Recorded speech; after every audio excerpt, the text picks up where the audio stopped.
అమ్మవారి జాతరని ఇంత ఘనంగా ఏర్పాటు చేసిన గ్రామ పెద్దలందరికీ, పత్తిపాడు గ్రామ ప్రజలందరికీ కూడా ఉదయపూర్వ నమస్కారం.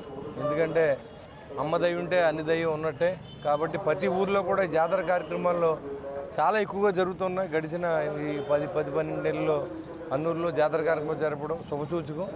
ఎందుకంటే అమ్మవారిని ప్రసన్నం చేయడం కోసం చేసే కార్యక్రమాలన్నీ కూడా భక్తి శ్రద్ధలతో అందరూ కూడా, జాతర అంటే ఊరికి పండగ లాంటిది. ఒక పుట్టినరోజు పెళ్ళి వస్తే ఇంట్లో వాళ్ళు చేసుకుంటారు. జాతర కార్యక్రమం ప్రతి ఇంట్లోనూ ఒక ఉత్సవంలా జరుగుతుంది. అందులో ఈ విలేజెస్ అన్నీ కూడా మన విలేజెస్లో చాలా బ్రహ్మాండంగా జరుపుతున్నారు. అదేవిధంగా అమ్మవారి కృప అందరిపై ఉండాలి, అమ్మ దయ అందరి మీద ఉండాలి.